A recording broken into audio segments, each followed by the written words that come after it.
Hello friends, இன்றைக்கி நம்ம எதை பற்றி பார்க்க போகிறோம்னா சுவையான பாவக்காய் குழம்பு. 2 பாவக்காய், 2 பெரிய சைஸு தக்காளி, 2 பெரிய சைஸு வெங்காயம், கருவேப்பிலை, 2 மிளகாய், பெரிய சைஸு எலுமிச்சை பழம் அளவுக்கு புளி எடுத்துருக்கேன்.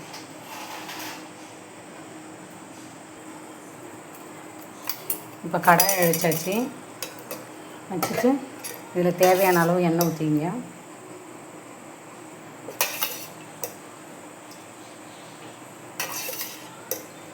இந்த மாதிரி ஒரு டைம் நீங்கள் செஞ்சு பாருங்கள், ரொம்ப டேஸ்டியாக இருக்கும். எங்கள் வீட்டுக்காருக்கு பாவக்காய் குழம்பே பிடிக்காது. நான் இந்த மாதிரி செஞ்சு கொடுக்குறத பார்த்துட்டு அவர் சாப்பிட்டுட்டு அவருக்கு ரொம்ப பிடிச்சி இப்போ அடிக்கடி பாவக்காய் குழம்பு வைக்க சொல்கிறாரு. எண்ணெய் நல்லா காஞ்சதுக்கப்புறம் வெந்தயம் போட்டுங்க.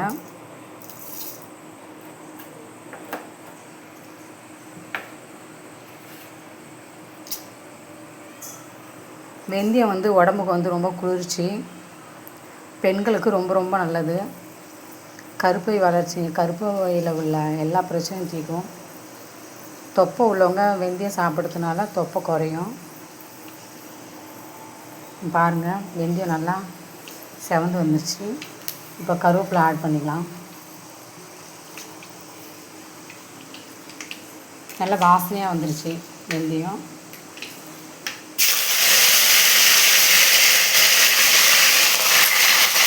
பச்சை மிளகாய் போட்டுங்க.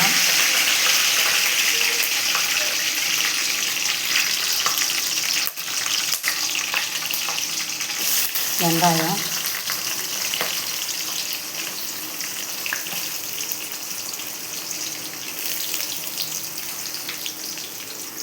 வெங்காயம் நல்லா வதங்கி வரணும்.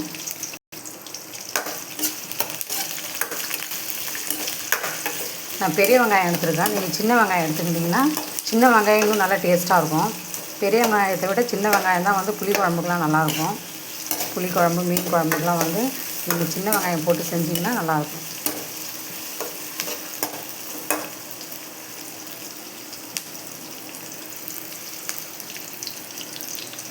இது நல்லா வதங்கட்டும். இப்போ நம்ம அந்த புளியை கரைச்சி வச்சுக்கலாம். நல்லா வதங்கிடுச்சு. இந்த ஸ்டேஜில் தக்காளியை போட்டுக்கலாம்.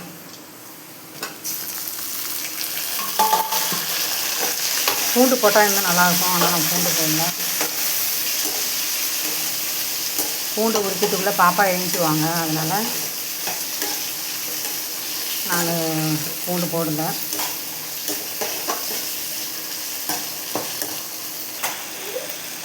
இப்போ பாருங்கள், தக்காளி நல்லா வதங்கிடுச்சு. இந்த ஸ்டேஜில் பாவக்காய் போட்டுருங்க. பாவக்காய் நீங்கள் இந்த மாதிரி வதக்கி நீங்கள் சமைச்சிங்கனாக்க கசப்பே இருக்காது. சுத்தமாக சிம்பிளாக ஈஸியாக பாவக்காய் குழம்பு எப்படி செய்யணும்னா இதுதான் ஈஸியான மெத்தடு. இந்த மாதிரி செஞ்சு சாப்பிட்டு பாருங்கள், ரொம்ப நல்லது. பாவக்காய் சுகர் உள்ளவங்க, குடல் புழு உள்ளவங்க, பல்லில் பூச்சி உள்ளவங்க, அவங்களாம் இதை சாப்பிடும்போது ரொம்ப நல்லது. அதே மாதிரி பால் ஊற்றும் தாய்மார்கள் பால் நல்லா சுரக்கும். நீங்கள் பாவக்காய் குழம்பு, பாவக்காய் கூட்டு இந்த மாதிரிலாம் செஞ்சு சாப்பிட்டிங்கனாக்கா பால் உங்களுக்கு நல்லா சுரக்கும். நல்லா வதக்கிக்கணும் பாவக்காயை, அப்போ தான் கசப்பு இருக்காது. குழந்தைங்க கூட நல்லா சாப்பிடுவாங்க விரும்பி. இந்த மாதிரி நீங்கள் செஞ்சிங்கன்னா பாருங்கள் ஃப்ரெண்ட்ஸ், நம்ம எவ்வளோ தான் டாய்ஸ் வாங்கி கொடுத்தாலும், ஆனால் நம்ம பசங்க வச்சுக்கிட்டு விளையாடுற ஒரே பொருள் இந்த ஃபில்ட்ரு, வீட்டில் உள்ள ஜாமானை வச்சுக்கிட்டு தான் விளையாடுவாங்க. இந்த ஸ்டேஜில் நம்ம கரைச்சி வச்சுருக்க புளி கரைச்சியில் ஊற்றிக்கணும். இங்கே பாருங்கள், நான் ரெடி பண்ணி வச்சுருக்கேன். இதை இப்போ ஊற்றுறேன்.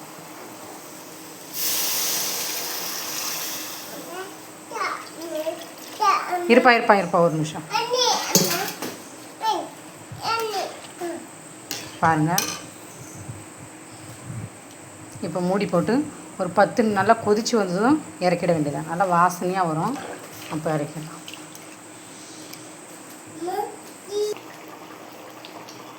பாருங்கள் ஃப்ரெண்ட்ஸ், நல்லா அழகாக கொதித்து வந்துருச்சு. நல்லா இந்த ஸ்டேஜில் இறக்கிடுங்க. நல்லா டேஸ்ட்டாக இருக்கும். பாவக்காய் குழம்பு பிடிக்காதவங்க கூட இதை நல்லா விரும்பி சாப்பிடுவாங்க. நன்றி, வணக்கம்.